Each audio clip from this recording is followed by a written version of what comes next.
정식 시인으로 등단하실 것을 강력히 추천을 드립니다. 처음 이 시를 읽었을 때 도대체 무슨 말인지 이해가 안 되더라고요.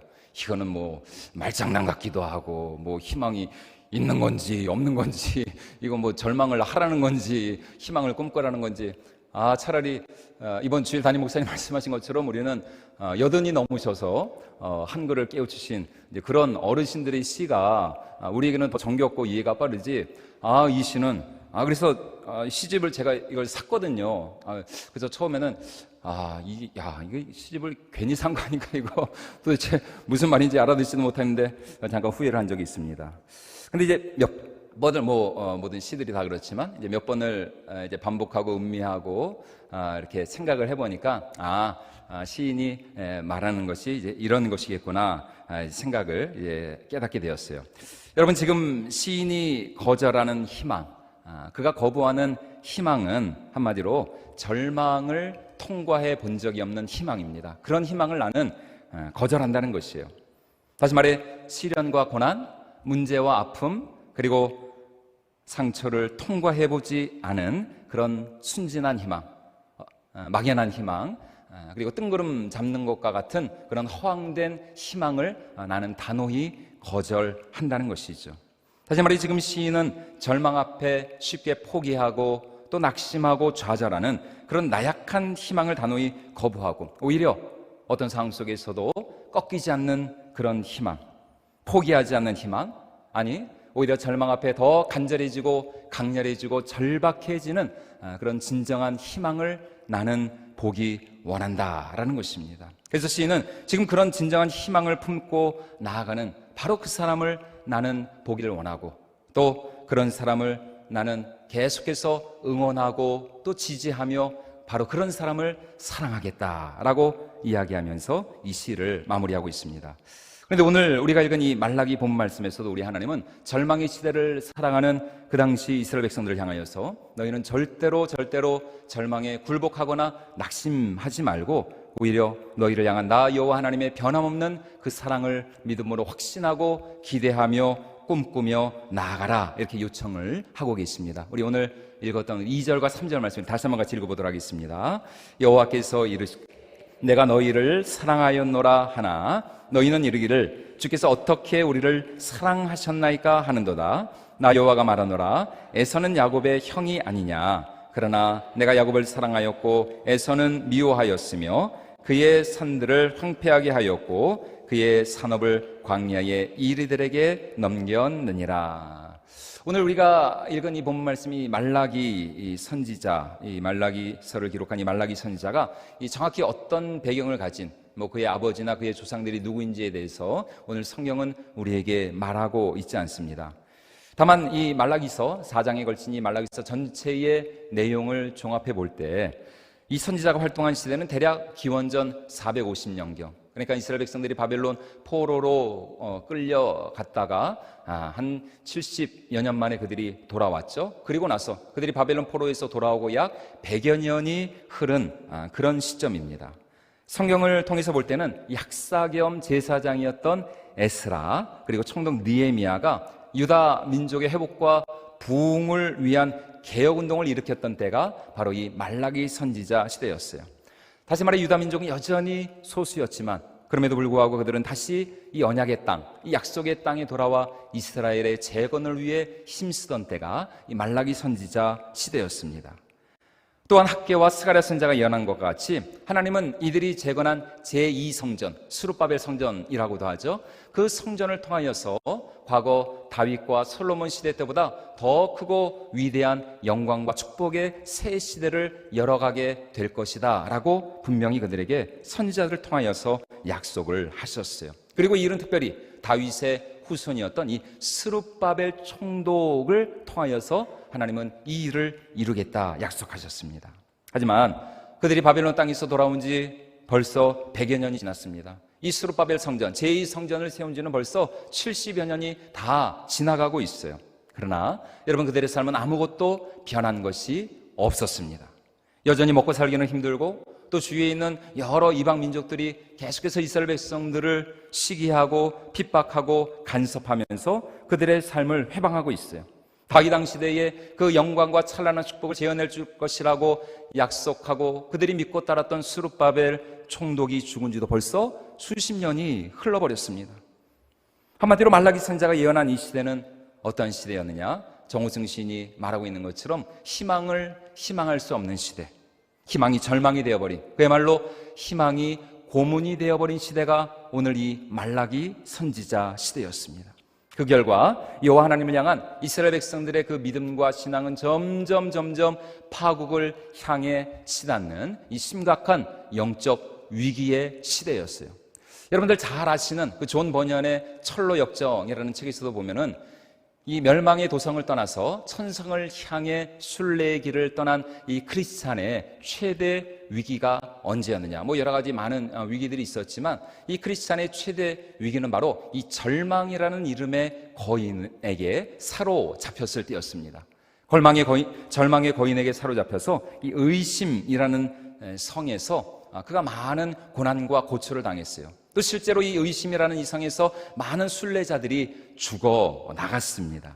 다행히 이 크리스천은 그의 동료였던 소망과 함께 하나님의 은혜로 이 절망의 거인의 소나기에서 벗어날 수가 있었던 것이죠. 여러분, 오늘 우리는 어떻습니까? 여러분, 오늘 우리 안에도 정말 이 말라기 시대 이스라엘 백성들처럼 하나님의 언약과 그 약속에 대한 그런 간절한 희망과 소망보다는 오히려 의심과 불신, 그리고 회의와 절망의 마음이 있지 않습니까? 분명 하나님은 우리에게 약속을 주시고 또 꿈을 주시고 비전을 주시고 소망을 주셨는데 여전히 그 약속과 꿈은 1년이 지나고 5년이 지나고 10년, 20년이 지나도 전혀 이루어질 것 같지가 않은 것이에요. 여전히 하나님은 우리의 기도와 간구에 응답하시지 않는 것처럼 보입니다. 아무런 응답도 사인도 아무런 징조도 아무런 조짐도 보이지 않는 것 같아요. 현실은 조금 더 달라진 게 없으니까요.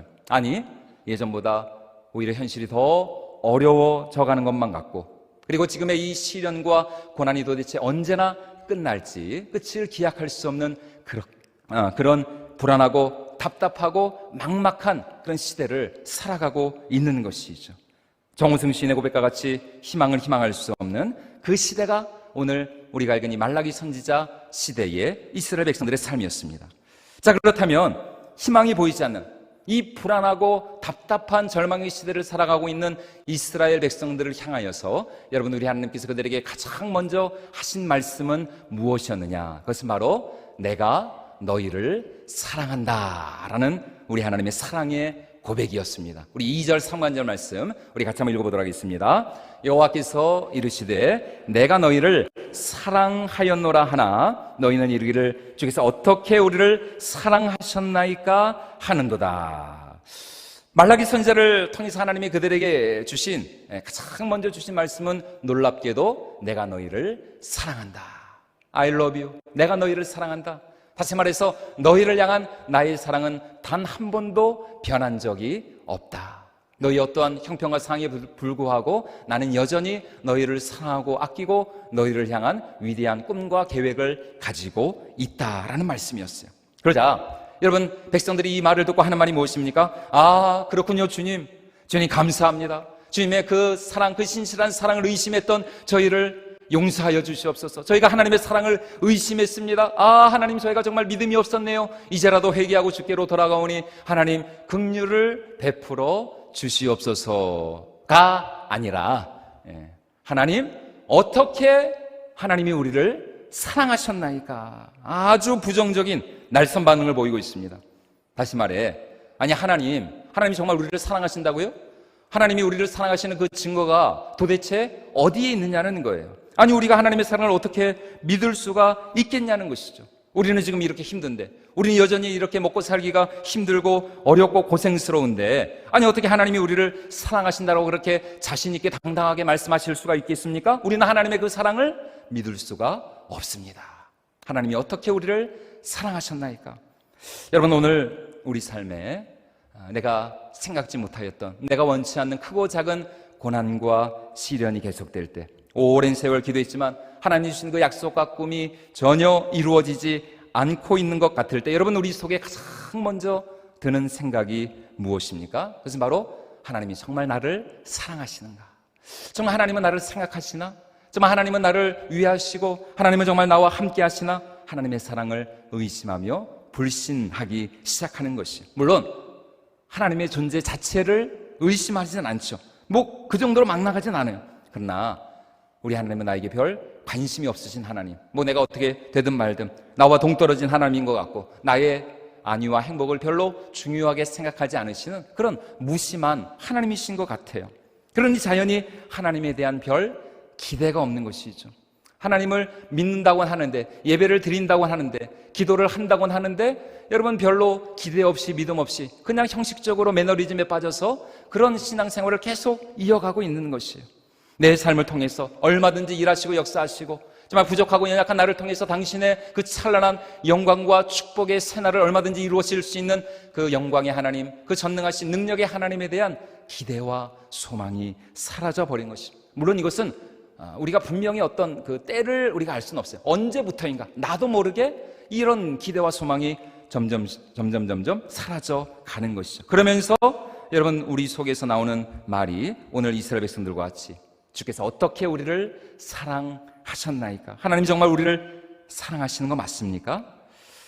여러분 그러나 오늘 우리가 결단코 잊지 말아야 할 여러분 한 가지 중요한 사실이 무엇입니까? 그것은 바로 여러분 우리의 어떠함에 상관없이 하나님은 여전히 우리를 사랑하고 계신다는 것이에요. 내가 너희를 사랑하였노라. 여러분 이것은 말라기 시대 이스라엘 백성들을 향하여서뿐만 아니라 오늘 이 시대를 살아가고 있는 우리에게도 동일하게 하나님이 주시는 메시지인 것입니다. 여러분 우리를 향한 우리 하나님의 사랑은 단 한 번도 변한 적이 없습니다. 아니 변할 수가 없어요. 여러분 그 이유가 뭘까요? 우리를 향한 하나님의 사랑은 바로 당신의 독생자 예수 그리스도의 핏값을 치르고 주신 사랑이기 때문인 것이죠. 하나님의 당신의 하나밖에 없는 그 독생자 예수 그리스도를 십자가에 내어주시기까지 우리를 사랑하셨고 그 영원한 사랑으로 우리의 심령 가운데 당신의 약속과 사랑을 확증해 주셨습니다. 그래서 로마서 5장 8절에서 사도 바울은 오늘 우리에게 이렇게 말씀하고 있습니다. 우리 같이 한번 읽어보도록 하겠습니다. 우리가 아직 죄인 되었을 때에 그리스도께서 우리를 위하여 죽으심으로 하나님께서 우리에게 대한 자기의 사랑을 뭐 하셨다고요? 확증하셨느니라. 그리스도께서 우리를 위하여 뭐 하심으로? 죽으심으로. 여러분 이 말씀을 그냥 많이 들었던 말씀이니까 이 말씀을 그냥 우리가 피상적으로만 이해해서는 안 될 것입니다. 우리가 아직 죄인 되었을 때라는 이 말이 여러분 우리가 뭐 하나님 보시기에 조금 부족하고 연약하고 흠이 많았을 때 그럴 때 하나님이 우리를 사랑하셨다라는 여러분 그런 말이 아닙니다. 오히려 이 말은 하나님과 우리 사이가 원수지간이었을 때라는 그런 의미예요. 다시 말해 우리 안에 여전히 하나님을 증오하고 하나님을 미워하고 하나님을 대적하면서 하나님을 우리 삶에서 우리 삶의 이 영역에서 하나님을 몰아내려는 하나님의 하나님 되심과 하나님의 그 주권과 하나님의 왕 되심을 인정하지 않고 하나님을 대적하려는 그런 반항심 가득한 마음으로 가득 차 있을 때 여러분 그때에도 여전히 하나님은 우리를 사랑하셨고 그런 우리를 위하여서 당신의 하나밖에 없는 독생자 예수 그리스도를 우리를 위하여 내어 주셨다는 것입니다. 여러분 사실 우리는 하나님에게서 아무것도 기대할 수 없는 사람들이죠. 우리가 기대할 수 있는 것은 무엇입니까? 하나님을 대적하고 또 하나님과 원수지간이었던 우리가 기대할 수 있는 것은 오직 하나님의 진노와 저주, 하나님의 멸망의 심판뿐이었습니다. 그런데 여러분 이게 웬 은혜, 웬 사랑입니까? 그렇게 하나님의 진노와 저주밖에는 기대할 수 없었던 우리에게 하나님의 무엇이 임하였습니까? 하나님의 놀라운 사랑이 임한 것이죠. 어메이징 그레이스, 하나님의 놀라운 은혜가 그 아들 예수 그리스도와 함께 우리에게 임하였던 것이에요. 그러므로 우리를 향한 우리 하나님의 이 사랑은 여러분 무슨 일이 있어도 어떤 순간에도 결단코 변할 수 없는 영원한 사랑인 것이죠. 다시 말해 변한 것은 하나님의 사랑이 아닙니다. 변한 건 뭐예요? 하나님을 향한 우리의 사랑이 변한 것이죠. 하나님을 향한 우리의 열정과 순종과 그 헌신이 변한 것이지 여러분 절대로 우리를 향한 하나님의 사랑은 변하지 않았습니다. 그래서 소아시아 7교회 가운데 그 에베소 교회에 보낸 첫 편지에서 요한계시록 2장에서 여러분 우리 예수님께서 사도 요한을 통하여서 에베소 교회에 하신 말씀이 뭡니까? 너희의 무엇을 버렸다고요? 처음 사랑을 잃어버렸느니라. 너희의 처음 사랑을. 그 초대교회 그 로마 황제들에 의하여서 극심한 핍박과 박해를 받고 있던 그들 속에 점점 나도 모르게 어느샌가 그 하나님을 향한 그 열정과 순정과 간절함과 그 뜨거운 사랑이 식어지고 사라져버리기 시작을 했던 것이죠. 그래서 하나님께서는 그 에베소 교회를 향하여서 책망을 하시죠. 너희 처음 사랑을 버렸느니라. 여러분, 오늘 이스라엘 백성들도 마찬가지 하나님의 그 사랑을 의심하면서 그들 속에 그들을 향한 하나님의 그 사랑을 점점 그들이 잊어버리고 있었던 것이에요. 그래서 여러분, 예전에 보신 분들도 있었겠지만 이 봄날은 간다라는 그 영화가 있었는데, 저 유지태 씨가 여러분 이영희 씨한테 뭐라 그럽니까? 사랑이 어떻게 변하니? 이런 말을 해요. 아니 그렇게 좋아할 땐 언제고, 아니 그렇게 죽자 살자 따라다닐 땐 언제고, 라면 먹고 갈래? 그렇게 말할 때는 언제고, 아니 어떻게 지금 와서 그렇게 사랑이 변할 수 있니? 너를 향한 내 사랑은 단 한 번도 변한 적이 없는데 라고 유지태 씨가 말한 건 아니지만 여러분 그 말에 다 이제 이런 의미가 다 담겨져 있는 거예요. 영화를 깊이 보시는 분들은 다 알아요. 사랑이 어떻게 변하니? 여러분, 하나님과 우리 사이도 마찬가지입니다. 여러분, 변한 건 하나님이 아니시죠. 우리가 변한 거예요. 우리를 향한 하나님의 사랑은 여러분 단 한 번도 변한 적이 없습니다. 그 사랑은 변치 않는 영원한 사랑이고 신실한 사랑인 것이에요. 여러분, 그 사랑은 어제나 오늘이나 영원토록 동일한 변함없는 사랑인 줄로 믿습니다. 그래서 히브리서 13장 8절에서 기자는 이렇게 말씀하고 있습니다. 우리 같이 한번 읽어보도록 하겠습니다. 예수 그리스도는 어제나 오늘이나 영원토록 동일하시니라. 영원토록 동일하신 하나님, 여러분 그의 사랑도 영원토록 동일한 어제나 오늘이나 영원토록 변함없는 그 사랑. 여러분, 영적 침체와 절망에 빠진 이스라엘 백성들이 그러므로 가장 먼저 붙들어야 할 진리는 무엇이었느냐? 바로 그들을 향한 우리 하나님의 사랑, 변치 않는 영원한 사랑이었던 것이에요. 여러분, 이 사랑 안에서 그들은 절망스러운 현실 속에서도 다시 하나님을 기대하고 소망하며 꿈꾸는 믿음을 회복해야 했다는 것이죠. 하지만 이러한 하나님의 사랑 고백에 대한 이스라엘 백성들의 반응이 무엇이었다고요? 하나님이 어떻게 우리를 사랑하셨나이까? 여러분, 백성들은 여전히 하나님의 사랑을 의심하고 불신하면서 믿을 수 없었어요. 왜냐하면 현실은 여전히 어려웠으니까. 70여 년 전에 하나님이 학개와 스가랴 선지자를 통해 그들에게 분명히 약속하신 그 축복의 말씀 역시 여전히 이루어지지 않고 있었으니까요. 그래서 그들이 하는 말이 뭡니까? 하나님께서 어떻게 우리를 사랑하셨나이까? 하나님이 정말 우리를 사랑하신다면 우리를 향한 하나님의 그 사랑의 증거를 한번 보여달라는 거예요. 하나님이 정말 우리를 사랑하셨는지 우리가 무엇으로 알 수가 있겠느냐는 것입니다. 여러분, 바로 그런 이스라엘 백성들을 향하여서 여러분 곧바로 이어서 우리 하나님께서 하시는 말씀이 무엇입니까? 그것은 바로 비록 에서가 야곱의 형이었지만 나는 에서를 선택한 것이 아니라 야곱을 선택하고 야곱을 사랑하였다. 이것이 바로 그들의 질문에 대한 우리 하나님의 대답이었습니다. 우리 2절과 3절 말씀 우리 다시 한번 같이 읽어보도록 하겠습니다. 여호와께서 이르시되 내가 너희를 사랑하였노라 하나 너희는 이르기를 주께서 어떻게 우리를 사랑하셨나이까 하는도다. 나 여호와가 말하노라 에서는 야곱의 형이 아니냐. 그러나 내가 야곱을 사랑하였고 에서는 미워하였으며 그의 산들을 황폐하게 하였고 그의 산업을 광야의 이리들에게 넘겼느니라. 여러분, 지금 하나님은 이스라엘의 조상인 야곱의 그 실제 역사를 통하여서 그들을 향한 우리 하나님의 이 변함없는 사랑이 얼마나 신실하고 확실한 것인지를 그들에게 말씀하고 계십니다.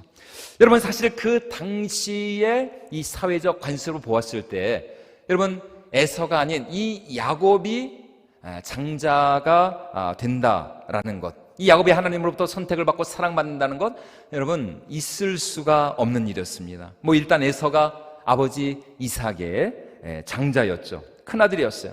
또 야곱의 형이었기 때문에 이 장자 승계의 원칙에 따라서 야곱이 아닌 이 에서가 장자의 축복을 누려야 마땅했습니다. 또 인간적으로 보았을 때도 마찬가지죠. 여러분, 우리가 성경을 통해 확인할 수 있는 것처럼 이 형 에서 얼마나 늠름하고 당당하고 정말 대장부답고 사나이답고 말이죠. 또 사냥에 얼마나 능한 명사수였습니까? 그렇기 때문에 야곱이 아닌 사실은 이 형 에서가 선택을 받았어야 됐다는 것이에요. 실제로 아버지 이삭은 야곱보다 에서를 훨씬 더 편애하고 아끼고 사랑하였어요. 그래서 나중에 자기가 에서가 아닌 야곱에게 축복을 했다는 그 사실을 알고는 벌벌벌벌 두려워하며 떨 수밖에 없었습니다. 그러나 여러분, 하나님은 이들이 어머니 리브가의 뱃속에 있을 때부터 누구를 택하셨느냐? 바로 형 에서가 아닌 동생 야곱을 택하셨다는 것입니다. 야곱을 사랑하시기로 작정하셨다는 것이에요.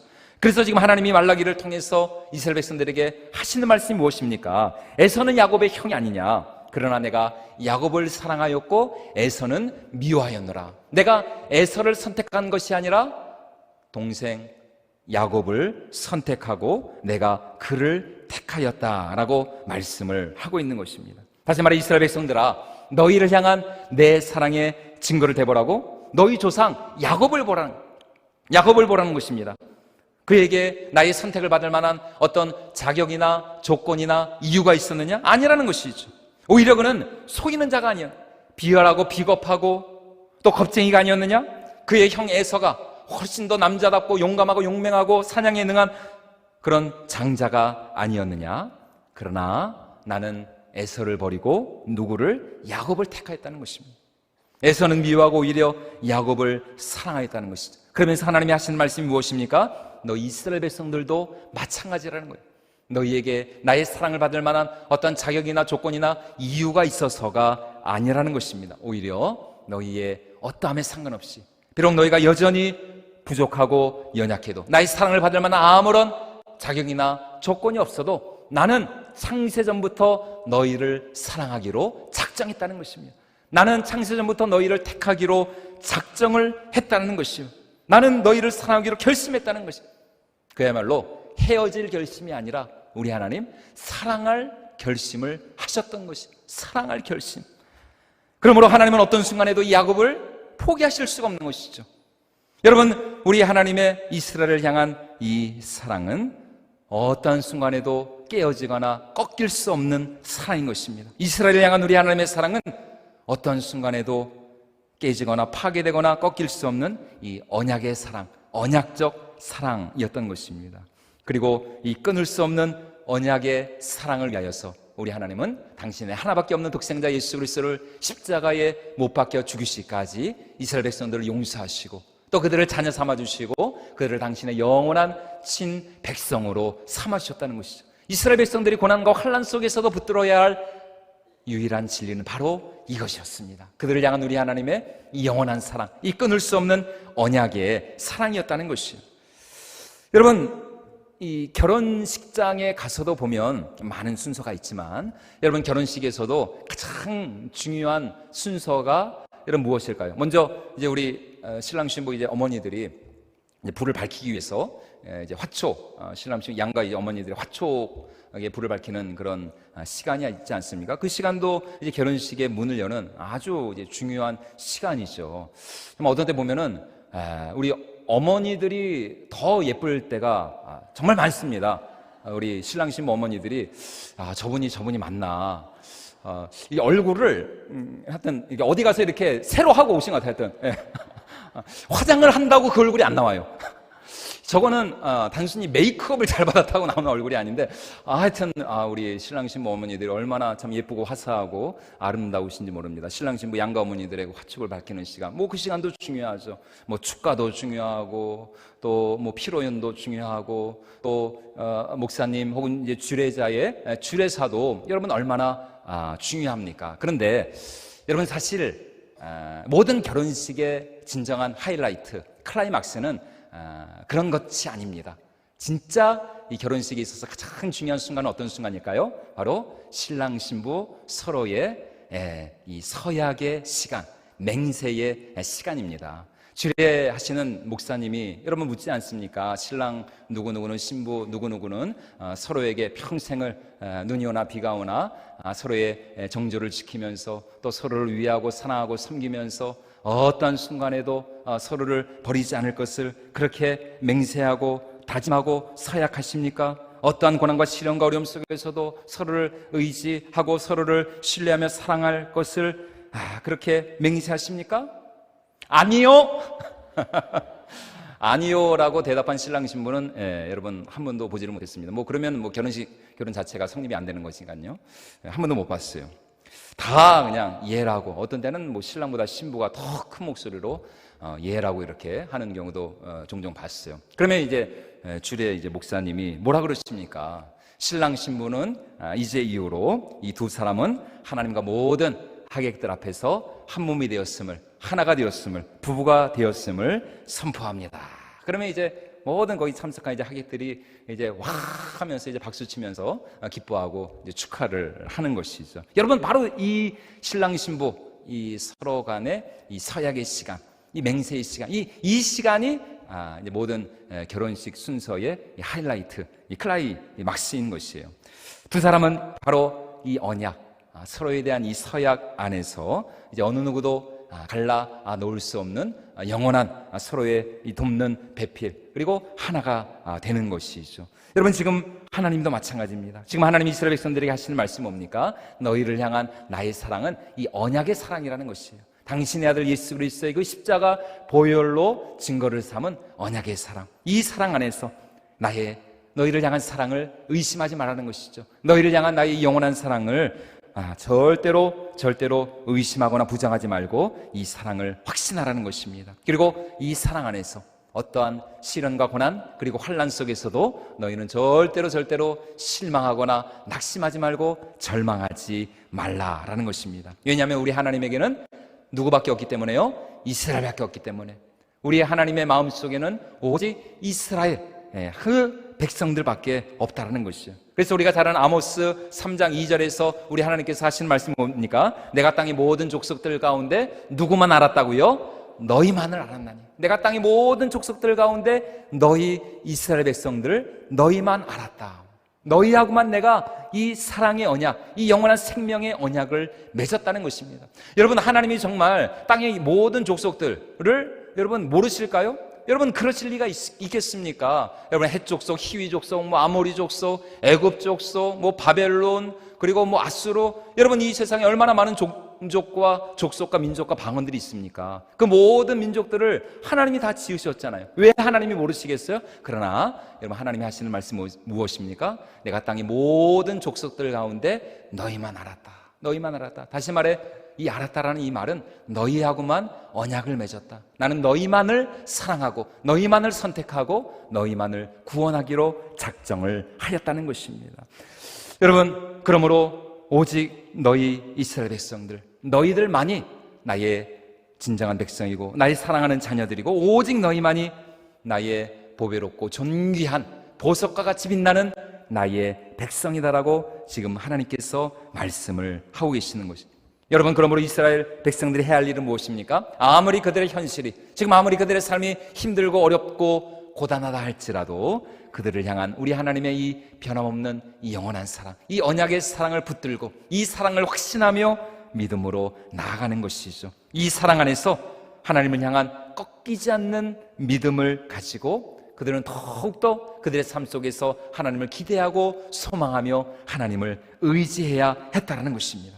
여러분, 신약성경에 나오는 누가복음 15장에 나오는 그 탕자의 비유에서도 여러분, 탕자가 생각한 축복은 그냥 잘 먹고 잘 사는 것이었어요. 탕자가 생각한 축복은 아버지의 돈을 가지고 그냥 자기 마음대로 허랑방탕하게 쓰는 것, 그것이 탕자가 생각한 축복이었습니다. 그래서 실제로 이 탕자가 어떻게 합니까? 무리하게도 아버지에게로 가서 아버지, 나에게 돌아올 그 몫의 유산을 나에게 주세요 요구하였죠. 그리고 그 유산을 받자마자 타국으로 떠나서 결국은 돼지나 먹는 쥐염 열매조차 얻어먹지 못할 정도로 그렇게 가장 비참한 신세가 되고야 말았습니다. 그러자 결국 여러분, 이 탕자가 깨달은 사실이 무엇입니까? 진정한 축복이라고 하는 것은 단순히 재물과 물질에 있는 것이 아니었다는 것이, 잘 먹고 잘 사는 데 있는 것이 아니었다는 것입니다. 진정한 축복은 어디에 있었느냐? 바로 아버지의 아들됨에 있었다는 것이에요. 아버지와의 관계에 있었다는 것입니다. 아버지의 그늘 아래, 그 아버지의 사랑의 품 안에 있는 것, 그것이 진정한 축복이었지. 내가 뭐 어디 가서 잘 먹고 잘 살고 내가 뭐 세상적으로 성공하고 부유하게 사는 것, 그게 진짜 축복이 아니었다는 것을 이 탕자가 깨달은 것이죠. 여러분, 절망과 회의에 빠진 이스라엘 백성들이 결단코 잊지 말고 붙들어야 할 단 하나의 진리도 바로 이것이었습니다. 그들의 진정한 축복은 어디에 있었느냐? 바로 하나님의 자녀됨에, 하나님의 그들을 향한 그 영원한 사랑, 그 언약의 사랑에 대한 그 확신, 이것을 붙드는 것이 그들의 진정한 축복이었다는 것이에요. 요한복음 9장 말씀에 보면 우리 예수님으로부터 고침을 받은 한 맹인에 관한 이야기가 나옵니다. 그런데 이 안식일에 병자를 고치셨다는 이유로 그 당시 서인과 바리새인들이 이 예수님으로부터 고침받은 이 맹인을 불러다가 여러 가지 그 질문으로, 여러 가지 모양으로 이 사람을 추궁하기 시작을 합니다. 너희 눈이 어떻게 떠졌느냐? 아니, 너 정말로 날 때부터 내가 맹인이었던 그 사람이 맞느냐? 정말 예수가 너를 고쳐주었느냐? 그렇다면 안식일에 병을 고쳤으니까 그 예수라는 사람 죄인이 아니냐? 그 죄인이 틀림없지 않느냐? 어떻게 안식일에 하지 못할 그런 일을 할 수가 있겠느냐? 여러 가지 모양으로 그를 추궁하면서 너는 그를 어떻게 생각하느냐? 이렇게 묻습니다. 그러자 여러분, 이 맹인되었던 자가 자기를 추궁하는 그 바리새인들과 서기관들에게 하는 대답이 여러분 무엇입니까? 우리 요한복음 9장 우리 25절 말씀 우리 같이 한번 읽어보도록 하겠습니다. 대답하되 그가 죄인인지 내가 알지 못하나 한 가지 아는 것은 내가 맹인으로 있다가 지금 보는 그거이니이다. 내가 한 가지 아는 것. 여러분, 무슨 말입니까? 그가 죄인인지 아닌지, 그가 정말 율법을 범한 사람인지 그렇지 않은 사람인지 그거는 나도 잘 모르겠다는 거예요. 그것에 대해서는 나도 할 말이 없다는 것입니다. 그러나 내가 아는 한 가지, 내가 정말 당신들이 아무리 나를 핍박하고 박해하고 나를 출교시킨다 할지라도 내가 부인할 수 없는 한 가지 사실이 있는데, 그것은 바로 내가 맹인이었지만 이제 내가 다시 보게 되었다는 것이에요. 다시 말해, 내가 맹인으로 태어났지만 예수 그리스도 그분께서 나를 고치시고 치유하시고 나에게 새로운 생명을 주셨다는 것입니다. 그분이 어둠으로 가득 찼던 나의 삶 가운데 진정한 은혜의 빛, 생명의 빛, 축복의 빛을 주셨다는 것이에요. 예수 그리스도 그분이 나를 고치셨다는 이 한 가지 사실만큼은 내가 정말 목에 칼이 들어와도 나는 절대로 부인할 수 없는, 내가 아는 진정한 유일한 한 가지 사실이라는 것입니다. 여러분, 오늘 우리도 마찬가지입니다. 앞으로 내 삶이 어떻게 될지 여러분, 나는 잘 모르겠어요. 하나님이 내 기도에 어떤 식으로, 어떤 방법으로, 또 어떠한 때에 응답을 해주실지 여러분, 그것도 나는 잘 모르겠어요. 그러나 여러분, 내가 아는 한 가지, 여러분, 우리가 어떠한 순간에도 절대로 놓치지 말고 붙들어야 할 그 진정한 한 가지 진리는 무엇입니까? 그것은 바로 우리 하나님은 여전히 나를 사랑하고 계시다는 것입니다. 그 하나님은 여전히 우리와 함께 하신다는 것이에요. 비록 한 줄기 희망의 빛조차 보이지 않는 그런 어두운 절망의 터널을 지나다 할지라도 하나님은 나보다 나를 더 사랑하시고, 그 하나님은 나를 위하여서 당신의 하나밖에 없는 독생자 예수 그리스도를 십자가에 내어주셨고, 그 아들 예수 그리스도 안에서 하나님은 반드시 나를 축복하시고 나를 통해 영광 받으실 것이고 나의 기도에 가장 신실하게 가장 선하게 응답해 주실 것이라는 그 한 가지 사실을 여러분, 우리는 어떤 순간에도 주장할 수 있고 확신할 수 있고 믿음으로 선포할 수 있어야 할 줄로 믿습니다. 여러분, 그것이 바로 우리가 아는 한 가지 사실이라는 것이에요. 여러분, 오늘 우리의 진정한 이 영적인 자신감과 담력, 이 용기와 희망은 바로 여기서 나오는 거예요. 앞으로 내 삶이 어떻게 될지 나는 모르겠어요. 내 앞에 무슨 일이 닥칠지, 우리의 가정과 자녀, 또 우리의 미래가 어떻게 될지 나는 모르겠어요. 하지만 우리의 진정한 아버지 되신 하나님이 나를 사랑하시기에, 그 하나님이 나와 함께 하시고 또 그 하나님이 결국 나를 통해 영광 받으실 것을 내가 믿음으로 확신하고 있기에, 여러분, 우리는 어떠한 상황 속에서도 감사하고 기뻐하며 하나님을 송축하며 하나님을 예배하게 되는 줄로 믿습니다. 여러분, 이게 바로 영적인 이 자존감과 이 자존심의 차이인 거예요. 여러분, 자존심이라고 하는 것은 상황과 환경에 따라 그때그때 달라지잖아요. 뭐 높아질 때도 있고 낮아질 때도 있고 여러 가지 뭐 비교의식과 열등감 가운데 자존심이 높아지기도 낮아지기도 하고 기복이 있어요. 그러나 여러분, 자존감은 그렇지 않죠. 여러분, 자존감이라고 하는 것은 나의 어떠함에 상관없이, 지금 내 상황과 형편이 어떠하든지, 사람들이 나를 어떻게 바라보든지, 여러분 그런 것에 상관없이 우리 안에 이 하나님의 사랑이 있기에, 하나님께서 나를 바라보시는 그 하나님의 눈으로, 하나님의 시선으로 나를 바라볼 때에 여러분, 우리의 자존감은 언제든지 높아질 수 있습니다. 여러분, 우리는 언제든지 하나님의 사랑받는 존귀한 자녀로서 우리는 당당할 수 있고, 우리의 영적인 자신감과 담력은 바로 이 하나님의 사랑에 대한 확신에 있다라는 것입니다. 여러분, 우리가 한 가지 착각하는 게 있습니다. 그건 뭐냐, 내 상황과 환경이 좋아지고 또 지금 내가 힘들어하는 그 문제만 해결이 되면은 내가 행복해질 것 같다라는 이 착각, 그런 착각이 있어요. 뭐 그게 뭐 돈 문제든지, 아니면 뭐 사업상의, 아니면 어떤 누구와의 어떤 뭐 관계의 문제라든지, 아니면 뭐 건강의 문제든지, 뭐 자녀의 문제든지, 배우자의 문제든지, 하여튼 어떤 문제든지 그 문제만 해결되면 내가 행복하고 만족하고 내가 감사하고 내가 기뻐할 수 있을 것 같아요. 그러나 여러분, 절대로 그렇지 않습니다. 절대로 그렇지 않아요. 아무리 여러분 우리 앞에 그 모든 문제가 해결되었다 할지라도 지금 내 안에 하나님의 사랑에 대한 이 확신, 이 영적인 이 자존감이 바로 세워지지 않는다면, 여러분 아무리 뭐 지금 당장 내 눈앞에 닥친 그 문제가 해결된다 할지라도 또 다른 문제가 여러분 생길 때 여러분, 우리는 무너지고 낙심하고 실망할 수밖에 없는 것이에요. 그렇기 때문에 여러분, 오늘 우리에게 있어서 중요한 것은 영적인 자존심이 아니라 이 영적인 자존감, 무엇 안에서? 그리스도 안에서, 하나님의 사랑 안에서 이 영적인 자존감을 세우는 것이요, 이게 진짜 문제라는 것이죠. 그래서 오늘 하나님은 말라기 선지자를 통해서 내가 너희를 무엇하였느니라? 사랑하였느니라. 절망의 시대를 살아가는 이스라엘 백성들을 향하여서 하나님이 말라기 선지자를 통해서 가장 먼저 주신 첫 번째 메시지는 다른 것이 아니었습니다. 내가 너희를 사랑한다. 이 사랑을 잊지 말아라. 이 사랑 안에서 너희는 절대로 꺾이지 말고, 낙심하지 말고, 실망하지 말고, 절망하지 말고, 이 사랑의 능력을 붙들고 이 사랑과 함께 날마다 승리하며 날아오르는 삶을 살아가라. 여러분, 이것이 말라기 선지자를 통해서 하나님께서 이스라엘 백성들에게 주신 첫 번째 메시지였습니다.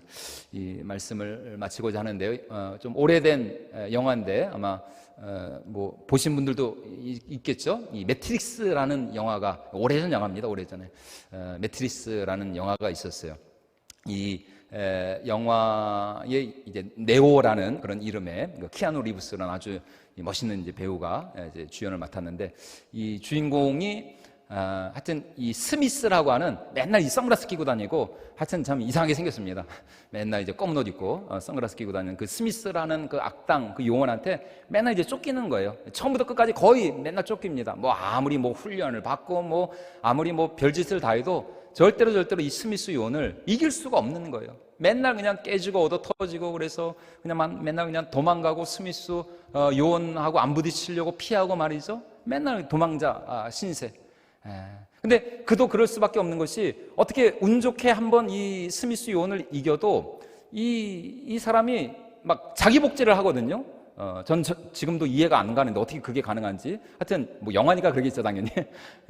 자기 복제를 합니다. 이 악당이, 스미스 요원이 막 둘이 됐다, 막 다섯이 됐다, 열이 됐다, 뭐 나중에는 막 하여튼 막 떼거지로 막 하여튼 똑같은 애들이 막 몰려와가지고 이 주인공 네오를 막 괴롭히고 죽이려고 하는 거예요. 이길 수가 없는 것이죠. 그런데 여러분, 이 영화의 마지막 순간, 이 하이라이트죠. 이 영화의 마지막 순간. 그래서 결국은 이 네오가 그 스미스 요원에 의해서 이제 죽임을 당합니다. 죽어요. 그런데 이 트리니티라고 하는 이 네오가 사랑한 이 연인이 그에게 사랑의 입맞춤을 하는 순간, 이 네오가 다시 이제 살아납니다. 이제 우리식으로 하면 영적으로 이제 각성을 하게 된 것이죠. 그러자 이 네오의 눈앞에 그동안 그렇게 정말 무서워하고 벌벌 떨고 맨날 도망 다니고 피해 다녔던 이 스미스 요원의 정체, 진짜 이제 정체가 이제 드러나는 거예요. 그는 진짜 그렇게 강한 그런 존재가 아니었어요. 그는 단지 이 숫자, 기호, 그야말로 매트릭스에 불과했다는 것이죠.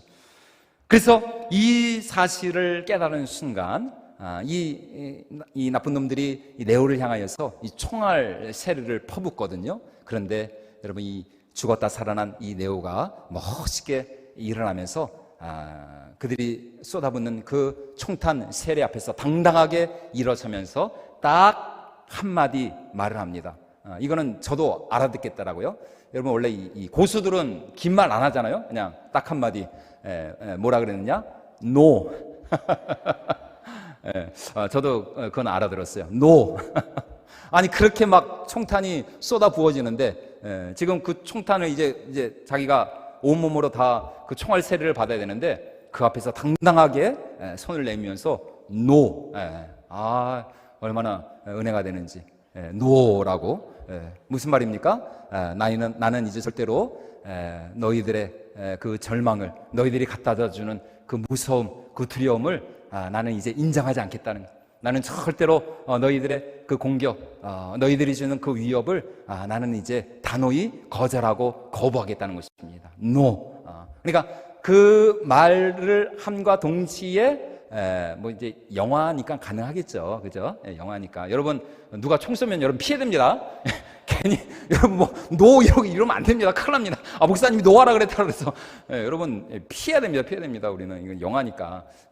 노라고 함과 동시에 그 총알들이 이 네오 앞에 정말 추풍 낙엽처럼 다 이렇게 떨어지고, 이 네오가 이제 아예 그 악당 스미스 요원 속을 이제 뚫고 들어가가지고 그냥 그 매트릭스를 그냥 파괴해 버려요.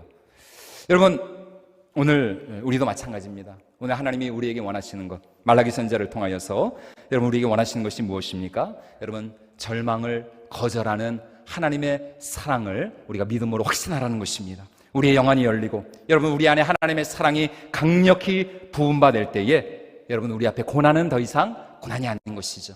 여러분, 절망은 더 이상 절망이 아닌 거예요. 우리는 단호하게 그 앞에서 노라고 당당하게 믿음으로 선포할 수가 있는 것입니다. 나는 절대로 그 고난 앞에 무너지지 않겠다고, 나는 절대로 그 절망 앞에 무너지지 않겠다고, 나는 절대로 이 세상이 가져다주는 그 위협과 그 의심과 그 불신과 타협하지 않겠다라고 여러분은 단호하게 믿음으로 선포하며 나아갈 수가 있는 것입니다. 왜냐하면 그 고난보다도, 그 아픔보다도, 그 상처보다도, 그 문제보다도 더 크고 놀라우신 하나님의 사랑이 우리 심령 가운데, 우리 마음 가운데 부음바 되었기 때문인 것이죠. 여러분, 그러므로 이제 우리가 해야 할 일은 무엇입니까? 날마다 이 사랑을 믿음으로 확신하면서 이 사랑 안에 거하는 것입니다. 우리를 향한 하나님의 그 사랑, 그 십자가의 사랑을 우리가 날마다 깊이 묵상하고 또 체험하고 알아가면서 그 사랑을 노래하고 그 사랑을 찬양하고 그 사랑 앞에 우리가 날마다 감격하는 것이죠. 여러분, 이런 사람은 절대로 기도를 포기하지 않습니다. 예배를 포기하지 않아요. 사명의 자리를 포기하지 않습니다. 비록 눈에 보이는 것 없고 또 손에 잡히는 것 없다 할지라도 여러분, 이런 사람은 끝까지 하나님의 사랑을 믿음으로 확신하면서 더욱더 감사와 또 순종과 아멘으로 하나님께 영광을 올려드리게 될 줄로 믿습니다. 여러분, 오늘 우리가 드리는 이 예배의 시간이 바로 그런 시간인 것이에요. 하나님의 사랑을 우리가 확신하는 시간, 하나님의 사랑을 붙드는 시간이고, 이 사랑 안에 온전히 거하는 시간, 여러분 그 시간이 바로 이 예배의 시간이라는 것입니다. 그러니까 여러분, 이 사랑을 확신하는 사람은 또 이 예배의 자리를 통해서 이 사랑을 누리고 알아가는 그런 사람들은 뭐 추석 명절이 아니라 여러분 뭐 명절 할애비가 와도 여러분, 이런 분들은 절대로 예배의 자리를 포기하지 않습니다. 예배의 자리를 절대로 타협하지 않아요. 여러분들 다가오는 추석 명절 연휴 기간 절대로 주일 타협할 생각하지 마시고, 주일을 타협하려고 하는 그런 마음이 내 속에 조금이라도 들어온다 그러면 뭐 해야 된다고요? 노. 절대로 여러분 주일 성수 타협하지 마시고 차마 더욱더 이 예배의 자리, 은혜의 자리, 말씀의 자단을 사모하면서 그 사랑 안에 온전히 거하는 저 여러분들이 모두가 될 수 있기를 주님의 이름으로 축원을 드립니다. 바로 그런 자들을 통해서 우리 하나님 반드시 당신의 영광과 권세와 능력을 나타내실 줄로 믿습니다. 이제 우리 마지막으로 우리 로마서 8장 우리 35절로 39절까지 말씀, 이 말라기 이 본문 말씀에 대한 신약 신학의 응답과 같은 그런 말씀인데, 우리 마지막으로 이 말씀 우리 함께 읽고 마치도록 하겠습니다. 말씀 함께 봉독하도록 하겠습니다. 누가 우리를 그리스도의 사랑에서 끊으리요? 환난이나 곤고나 박해나 기근이나 적신이나 위험이나 칼이랴. 기록된 바 우리가 종일 주를 위하여 죽임을 당하게 되며 도살당할 양같이 여김을 받았나이다 함과 같으니라. 그러나 이 모든 일에 우리를 사랑하시는 이로 말미암아 우리가 넉넉히 이기느니라. 내가 확신하노니 사망이나 생명이나 천사들이나 권세자들이나 현재일이나 장래일이나 능력이나 높음이나 깊음이나 다른 어떤 피조물이라도 우리를 우리 주 그리스도 예수 안에 있는 하나님의 사랑에서 끊을 수 없으리라. 아멘. 이 사랑이 언제나 우리 가운데 날마다 차고 넘쳐날 수 있기를 주님의 이름으로 축원을 드립니다. 우리 하나님의 그늘 아래, 우리 시간이 좀 지났지만 이 찬양 한 번만 부르고 우리 함께 기도하고 예배 마치도록 하겠습니다.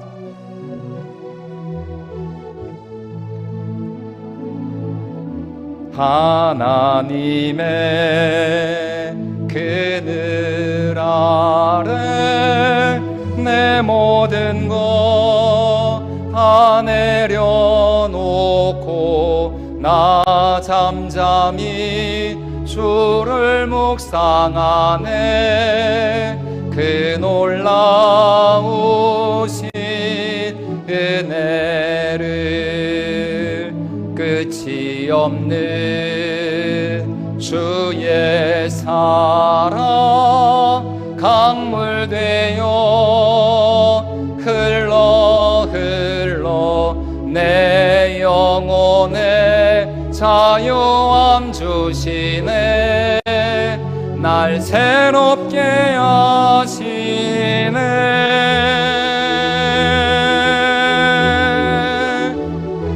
하나님 사랑 그 사랑 날 자유케 하네.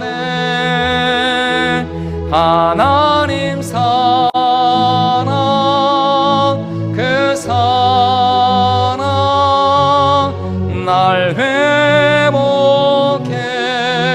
하네. 하나님 사랑 하나님 사랑 그 사랑 날 자유케 하네. 하나님 사랑 그 사랑 날 회복해 하네. 하나님 은혜와 사랑을 진심으로 감사드립니다.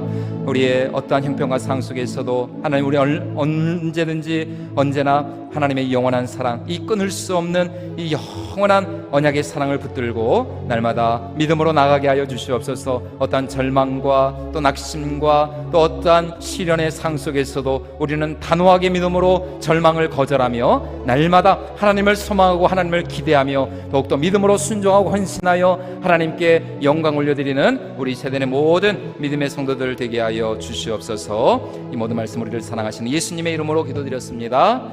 아멘. 광고 말씀 전해드리도록 하겠습니다. 총권사회 원래회가 오늘 이 시간 수요 일부 예배를 마치고 7층 식당에서 있습니다. 우리 권사님들 꼭 참석을 부탁을 드리겠습니다. 아울 중보단 원래회가 수요 일부 예배 후에 108호에서 있습니다. 우리 관계되시는 분들 모두 참석을 부탁을 드리고요. 또 목요 찬양 집회 목찬이 내일 이제 있는데 단국대 전도로 인해서 기존 시간보다 30분 일찍 내일 목요 찬양 기존 시간보다 30분 일찍 저녁 7시 30분에 진행이 됩니다. 착오 없으시기를 부탁을 드립니다. 결혼 광고 있습니다. 20교구 황정권 장로님과 이경수 권사님의 아들 우리 황현우 형제가 이번 주 토요일 9월 16일 오전 11시 30분 더 라움 아트센터 체인버 홀에서 있습니다. 많이 축하해 주시고 기도해 주시고 또 참석해 주시면 감사하겠습니다. 자, 또 오늘 등록하고 방문하신 분이 계십니다. 우리 수요 일부 예배 우리 이순자 우리 성도님 19교구에서 이렇게 등록해 주셨고요. 또 예, 그리고 안 계시네요. 예, 우리 이순자 우리 성도님, 예, 너무 감사를 드리고 우리 새누리교회에서 행복하고 복된 신앙생활 잘하실 수 있기를 축원을 드리겠습니다. 다 같이 우리 자리에서 일어나셔서 비전서 한번 낭독하신 후에 제가 헌금 기도로 하고 축도로 예배 마치도록 하겠습니다. 시작. 우리는 생명나무 신앙으로 거룩한 초연결 생명 공동체를 이루어 팬데믹의 후유증을 극복하고 현장 예배 회복을 넘어 창의적 새 형태를 확장하며 생명신앙의 영향력을 한국과 세계로 넓혀간다. 아멘. 하나님 은혜와 사랑을 진심으로 감사를 드립니다. 이 시간도 귀한 예물 믿음으로 주님 앞에 올려드리는 손길들 하나님 한 분 한 분 기억하시고 갚아주시고 축복하여 주시옵소서. 우리 김진영 우리 천영아 집사님 가정 귀한 10의 1조 예물, 또 우리 김영희 집사님 가정 귀한 11조 예물 주님 앞에 올려드립니다. 또 많은 분들 10의 1조로 주님 앞에 귀한 예물 언약의 약속의 말씀 붙들고 올려드리오니 주님 말라기서에서 약속하시고 주님 말씀하셨던 것처럼 이들의 삶과 또 일터와 이들의 사업장 가운데 하늘문을 여시고 쌓을 곳이 없도록 쏟아부어지는 역사가 임하게 하여 주시옵소서. 마을부흥에 너무나 감사를 드립니다. 대표기도에 감사를 드립니다. 수도예배 또 작정기도 월사 범사에 감사하여 귀한 예물 올려드립니다. 하나님 자녀 비전 선교 1,000번째 주정예물에 이르기까지 모든 드린 손길들 더 하나님께 감사하며 더 풍성하고 넉넉히 하나님께 영광 올려드리는 우리 세대의 모든 성도들이 되게 하여 주시옵소서. 이제는 우리 구주 예수 그리스도의 크신 은혜와 거룩하신 하나님의 극진하신 사랑하심과 성령 하나님의 위로하심과 교통하심과 축복하심이 날마다 하나님의 사랑을 확신하며 믿음으로 승리하기를 소원하는 우리 세대의 모든 성도들 머리머리 위에와 이들의 가정과 일터와 이들의 삶 위에 이제로부터 영원토록 함께 있을지어다. 아멘. 우리는 생명나무로 축복을 받겠습니다. 하나님의 언약 믿고 충성하여 우리 복을 받아요. 우리는 생명나무로 전도를 하겠습니다. 예수님의 지상명령 순종하여 전도하겠습니다. 우리는 생명나무로 지경을 넓히렵니다. 경기에서 민족 넘어 세계로 뻗어가겠습니다.